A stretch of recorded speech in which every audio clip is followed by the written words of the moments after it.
بسم اللہ والحمد للہ والصلاة والسلام علی رسول اللہ اما بعد۔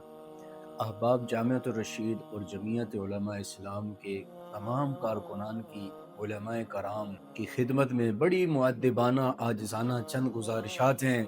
اگر ہم ان گزارشات کو پلے باندھ لیں گے تو دنیا آخرت میں سرخرو ہو جائیں گے، اور اگر ان گزارشات کو پلے نہ باندھا تو مستقبل کے اندر ایک بہت بڑا اسلام کا، دین کا ہم نقصان کر رہے ہیں۔ دیکھو، وقت کی نزاکت کو سمجھنا ہے۔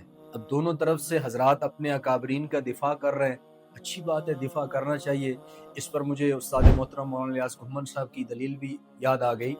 سجی فرماتے ہیں اکابر کا دفاع کرو گے صحابہ بچ جائیں گے، صحابہ کا دفاع کرو گے انبیاء کی ذات تان و تشنیع سے بچے گی، اور انبیاء کا دفاع کرو گے تو ملحدین کے جو شکوک و شبہات اللہ کے بارے میں ہیں ان کو جواب مل جائے گا۔ علماء کرام تو امت کے رہبر ہیں، مگر علماء کی زبانیں اور کردار پھر امت کے لیے مشعل راہ ہوتے، نمونہ بنتے، آئیڈیل بنتے ہیں۔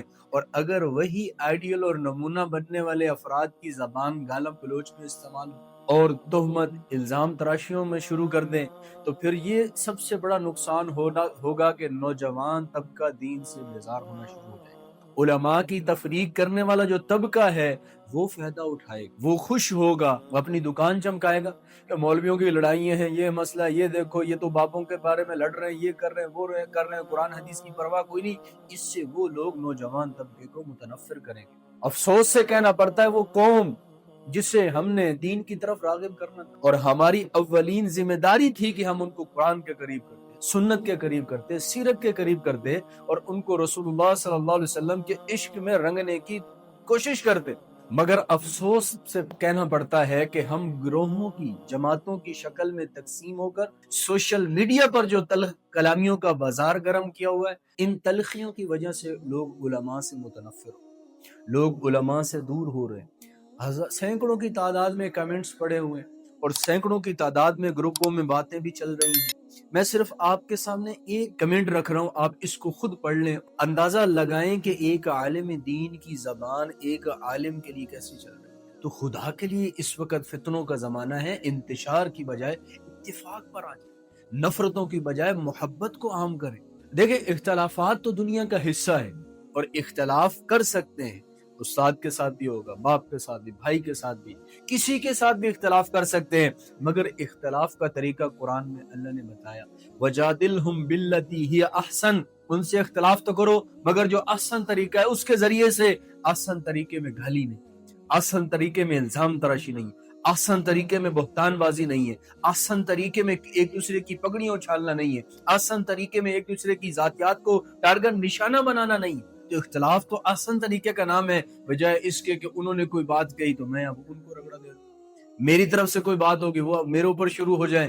یہ غلط بات ہے، یہ دین کا ہم نقصان کر رہے ہیں۔ اللہ قرآن میں دوسری جگہ فرماتے ہیں وَإِن طَائِفَتَانِ مِنَ الْمُؤْمِنِينَ اقْتَتَلُوا فَأَصْلِحُوا بَيْنَهُمَا، مسلمانوں کی دو جماعتیں، دو گروہ اگر آپس میں لڑ پڑے، کوئی ان کی انبن بن جائے تو کیا کرو؟ ان کے درمیان میں صلح کروا دو، ان کو بٹھاؤ، ان کی صلح کرواؤ۔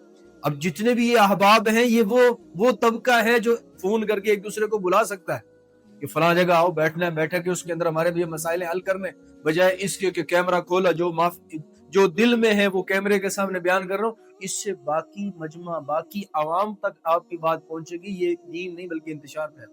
تو اس لیے سوشل میڈیا کا بے جا استعمال یہ ہماری امت کے لیے بہت بڑا نقصان ہے، ہماری قوم کے لیے، ہماری قوم کو بہت نقصان پہنچایا جا رہا ہے۔ اگر یہ سلسلہ، اگر یہ الزام تراشی، بہتان، اور اسی طرح کیچڑ اچھالنا، پگڑیاں اچھالنا، یہ یوں ہی چلتا رہا اور بہت جلد پھر ہمیں بہت سے خطرناک فتنوں کا سامنا کرنا پڑے گا، اور ان میں سب سے بڑا فتنہ جو ہے وہ یہ ہوگا نوجوان طبقہ علماء سے متنفر ہو۔ دوسرا یہ ہے کہ عوام شدید اضطراب میں مبتلا ہو جائے گی، اور تیسرا یہ ہے کہ دین کی دعوت کمزور ہوتی چلی جائے گی، اور چوتھا یہ ہے کہ دشمنان اسلام کو موقع ملے گا تان کا، تشنیع کا اور الزام تراشیوں کا، وہ بھی جھوٹ بولنے کا ان کو بھی موقع مل جائے گا۔ تو اب وقت یہ ہے کہ ہم سب مل بیٹھ کر معاملات کا حل تلاش کریں۔ باہمی گفتگو اور صبر ہی وہ راستہ ہے جو بہت سے انتشار سے امت کو بچا سکے۔ اور آپ حضرات علماء کرام کی ذمہ داری ہے کہ اپنی زبان کو اور اپنی قلم کو اصلاح میں استعمال کریں، نہ کہ انتشار پھیلانے میں استعمال کرنا چاہیے۔ اس لیے بڑوں کا اختلاف رحمت ہے، مگر اس بڑوں کی خدمت میں بھی گزارش ہم یہی کریں گے کہ اپنے اختلاف کو سوشل میڈیا پر نہ لائیں، اپنے اختلاف کو ویڈیو کی شکل میں مت لائیں۔ اس سے کارکنان کو ایک عنوان ملتا ہے، اس عنوان کے تحت کارکنان اپنے لیڈر کی محبت میں آ کر دوسرے کی جماعت کی ماں بہن ایک کر مل بیٹھ کر اختلاف کا حل نکالیں، ان کو حل کریں تاکہ امت انتشار سے بچ جائے۔